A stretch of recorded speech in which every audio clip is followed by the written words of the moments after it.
Hey guys, Multi-Class Gamer here, welcome back to more Paper Mario. Last time, we defeated the Crystal King and effectively ended off Chapter 7, the second to last chapter of the game. And not only that, but we also caught up with Peach one last time before we don't see her again for the rest, pretty much till the very end of the game.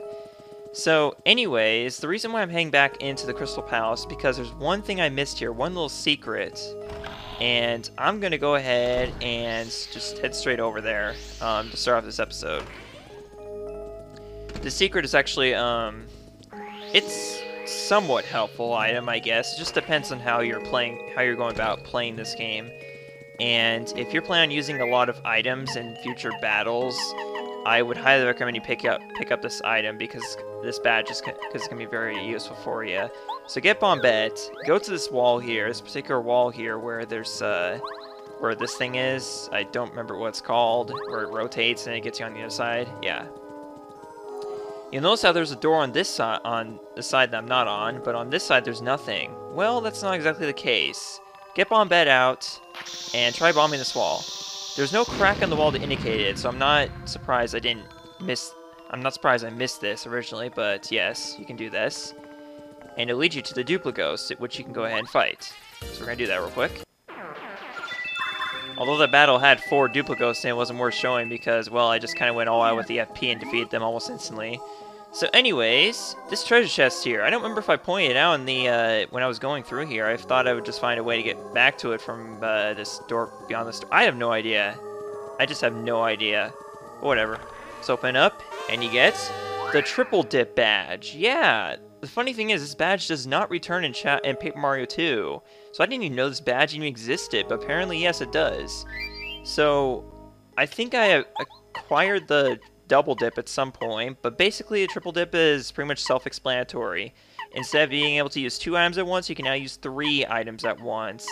Although, I find it kind of dumb that they have it in this game and not in Paper Mario 2, because in Paper Mario 2...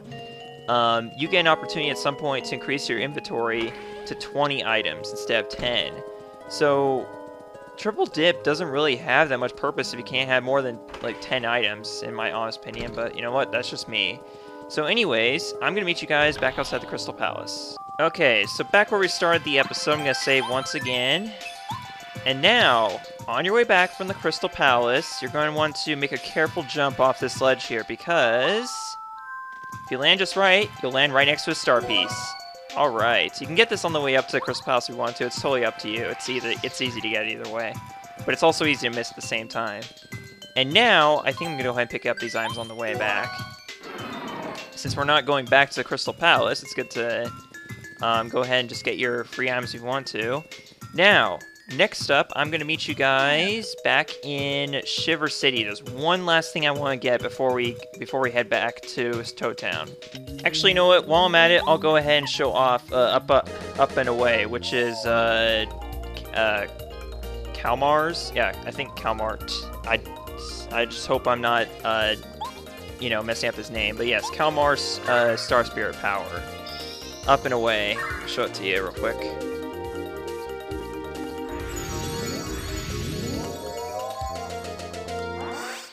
Does exactly what it says. It turns the enemies into stars. And if I'm not mistaken, you don't get any star points for the enemies they turn to stars. Don't correct me if I'm wrong here. I don't think you do. So it's not something I see me using very much in the next chapter, because frankly, the whole point of the next chapter anyways is that the enemy is supposed to be extremely powerful, so they're probably gonna be immune to that.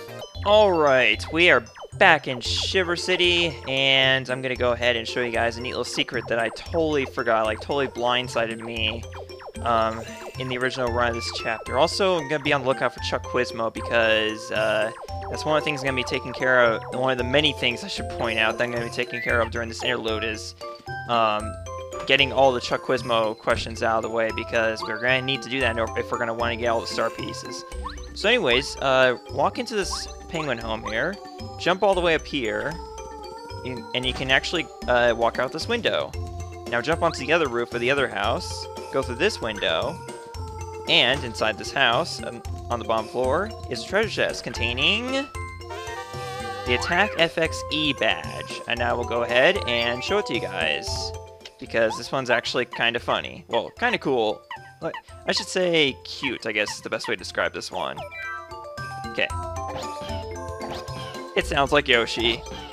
It's honestly my favorite Attack FX badge in the entire game, possibly in the entire Mario series. And it's kind of funny because they don't really have a lot of use to them. They only become useful once in the entire series, and we'll get into that when we get into that. But for now, I'm going to go ahead and meet you guys back in Toad Town. Mario! I took a nap, and when I woke up, there were all these items. And it was the weirdest thing. The floor was all wet, as if snow had melted everywhere. Do you think someone left these as a present for you, Mario? But who would do that? So, sometimes, if you sleep inside this Toad house in Shiver City, you will wake up to 4 mushrooms, a potato, and an Ultra Shroom. Definitely worth it for the Ultra Shroom alone.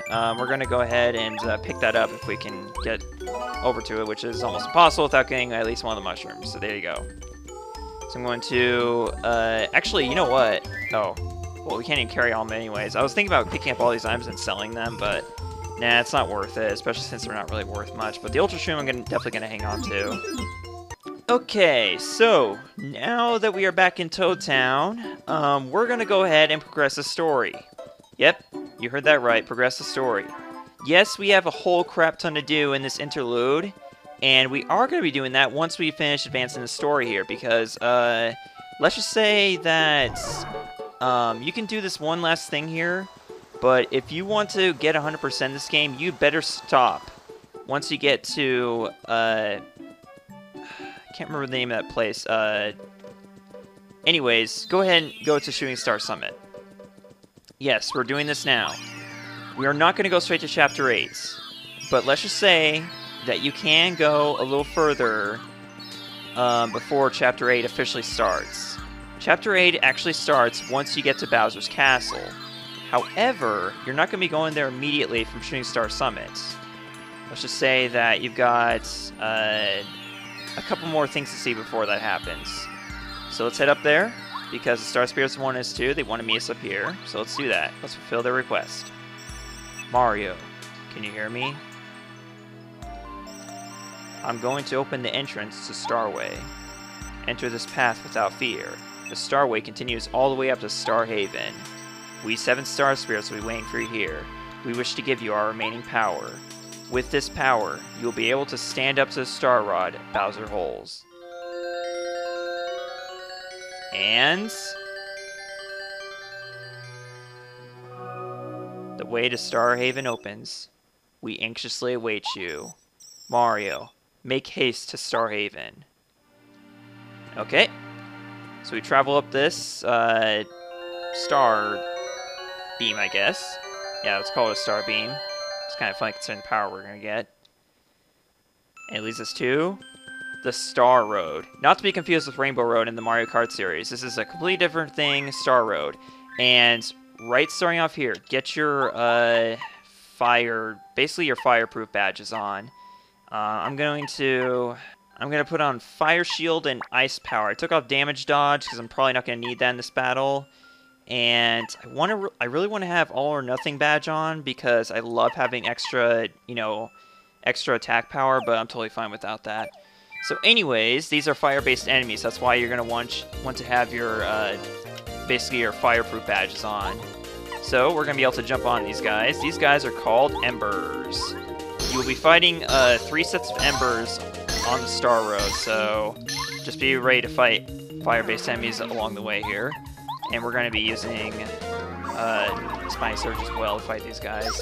The thing about these guys is that when you attack them, they will sometimes multiply. I don't know why they do that, but sometimes they do whenever you jump on them.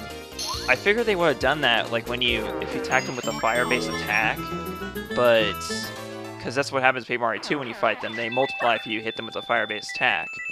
But for some reason, this game they just multiply whenever you hit them at all, which is kind of odd. But they're still pretty easy as long as you have the badges on that I have on.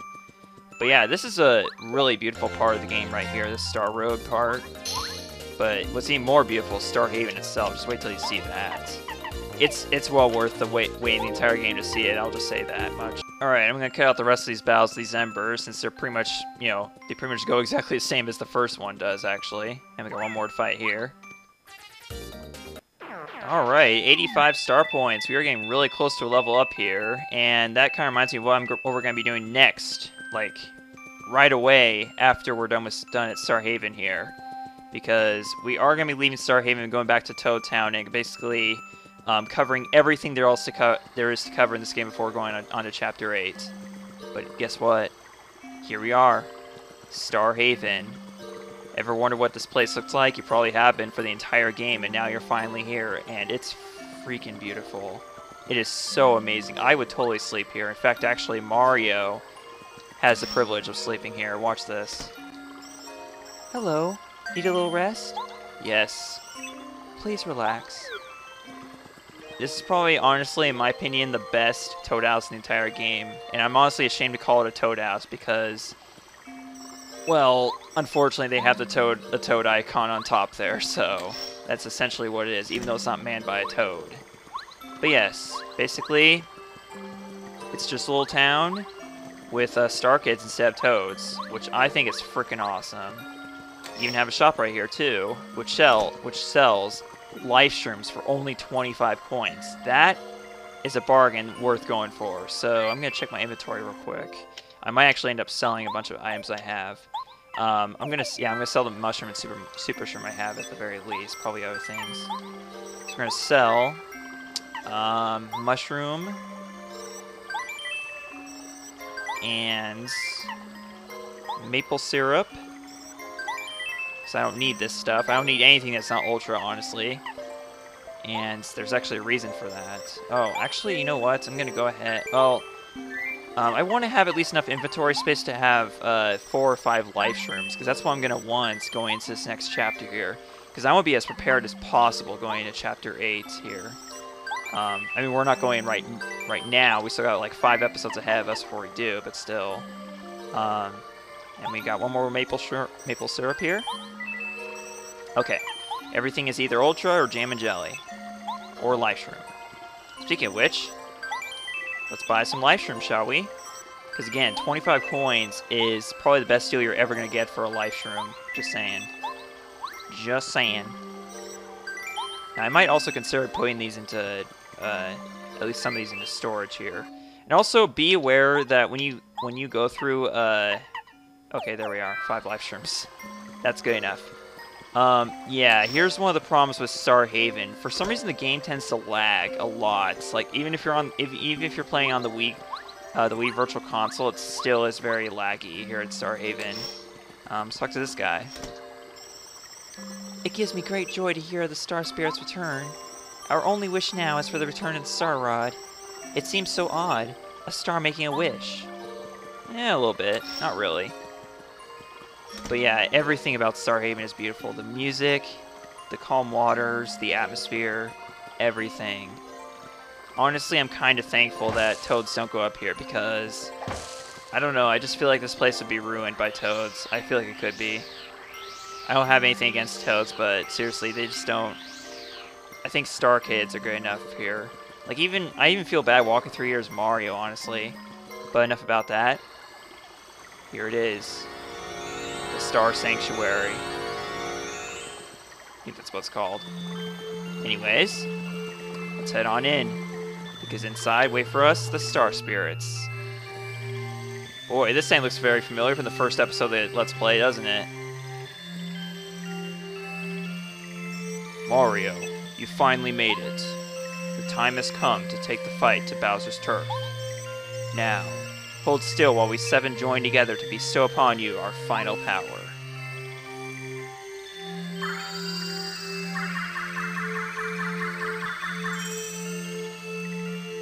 Mario can now use Starbeam. If you use this power, you can drain the power of the Star Rod whenever Bowser uses it. Ah yes, and one more thing. I have one final gift which should come in handy.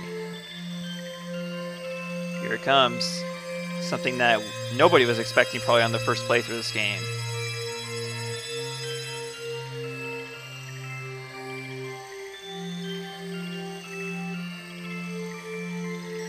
This is the legendary Starship of Starhaven. Bowser is keeping his castle way up in the sky. With this ship, however, you can reach it. Climb aboard, on to Bowser's castle. We will always be with you.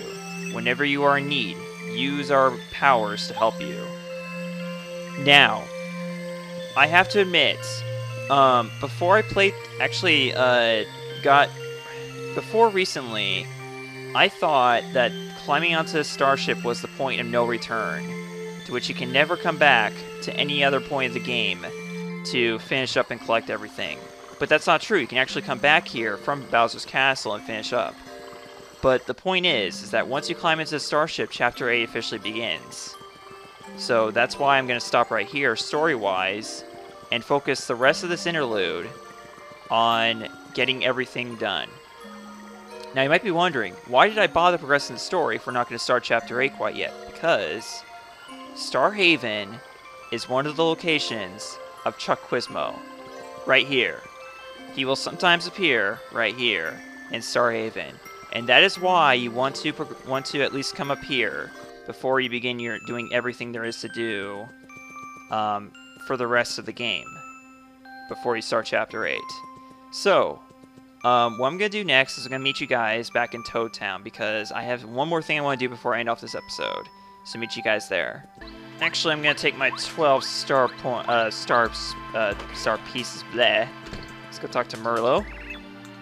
Because remember, by the time we go on to Chapter 8, this guy should be cleaned out of his badges.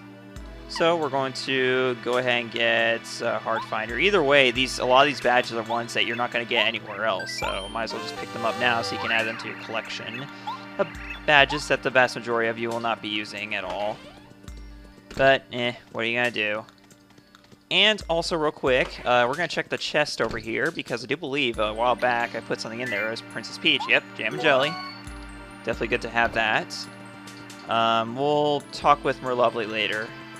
For now, let's really meet you guys back in Toad Town. Okay, we are back in Toad Town. Real quick, I want to go over here because there's actually a star piece that I missed. This is a star piece that you could get in the very beginning of the game, in the prologue. Watch this. Right there, in the tree. I can't believe I missed this star piece of all star pieces. That is one of the most obvious ones that you can get, honestly. It's right there. You can literally get that in the very beginning of the game. I can't believe that. Anyways, we're going to go to Flower Fields. Yep, that's right, Flower Fields. I do have actually quite a few things to do here, but what I want to do to end off this episode is grind star points. Remember I told you guys a while back that I got myself all the way up to level 20 something before going on to Chapter 7. Well, now I'm here to show you guys how I did that, what my method was. As you recall, I mentioned that something about Mazy Daisies. Mazy Daisies are the key to getting a max level up as early as possible, as early as Chapter 6, that is. Because this is the only place you'll ever encounter them. And this right here is the best room you're going to find them. And I do have a method of fighting Mazy Daisies that's almost flawless. As long as you're good at action commands, you can get these. You can easily take care of Mazy Daisies in one fell swoop. And you're going to need to if you're going to want to stand a chance of defeating them. Because for one thing, their attack does 20 damage. And when they do get the chance to attack, it's very likely they're just going to run away. Because that's what they typically do. So it's best to just defeat them on the first, on your first turn. You kind of have to do that in order to stand a chance at defeating them. Alright, so I put on first attack and peekaboo off screen. Okay, so now we're ready for this. Now, it's very likely that the crazy daisy you see on the right there, that one is the most likely to become an Mazy Daisy. And sometimes it can become Mazy Daisy off screen. Watch this. Well, it doesn't always happen, but sometimes if you just walk off screen, like onto this other screen to the right, and just keep walking back and forth, eventually it'll turn into a Mazy Daisy. Eventually it will. I know this because it did this several times during my grinding for star points. I know this works. Trust me on this. Like any second now, it's gonna work. I just know it does. Like, I am not kidding you whatsoever. This actually does work. Eventually, this guy on the right will turn into a Mazy Daisy. Just take some time, that's all. See, the whole point about Mazy Daisies is that they are rare and hard to find. So if they don't appear the first several times you do that, just don't be disappointed. So anyways, I have the first attack badge on, so I don't have to worry about that crazy daisy right there. So now we can focus all our attention on this guy. So whack him with your hammer, and we're gonna get started here. And thankfully, he's the only one you have to fight. Okay, so with the badges I have on, I was immediately able to do 5 damage by doing that first attack with the hammer. And now I'm going to do the rest of the damage with the power bounce. As long as you can perfect the action command on the power bounce, you got this in the bag on the first turn. And if you don't, you still have your partner behind you to help you out. But look at that, he's already dead. Watch that. And you get 39 star points. So what sucks is that I'm going to have to do this like about 2 to 3 times every single time to level up. But it's well worth it. Okay, so I'm going to do HP this time. And so now I only have to level up 4 more times, and then I've reached the maximum level up, which is 27 at 50 HP and 50 FP and 30 badge points. Okay, so now you just got now, the thing is, once enemies disappear, once you defeat them, you have to go 2 screens away in order for them to respawn. So, I'm going to be doing that next, and basically just repeat that cycle. And if you don't have an Mazy Daisy on the right of that screen, then just do what I did before and just go on, off and on the screen to the right. Just keep doing that until you get a Mazy Daisy. Although I was lucky enough to have a Mazy Daisy instantly there, and unfortunately I have to fight this guy. Okay, so I don't even care that I had to fight that guy. Still, let's just do this again. And we'll immediately get up to over 60 star points. So literally, I'm just gonna be doing this basically until I get to level 27. So that's basically all I have to do. And also, apparently, after a certain point, it forces you to stop. Like, it's not that I missed the action command; it's just that the game forced me to stop there. See, now I only have to fight 1 more Mazy Daisy. I'm already leveling up again. So that's basically how this whole thing works. So basically, that's all I have to say, actually, about this whole leveling up grinding, is just keep doing that with the Mazy Daisy, and you will, before long, you'll have the maximum level up, which is 27 once again.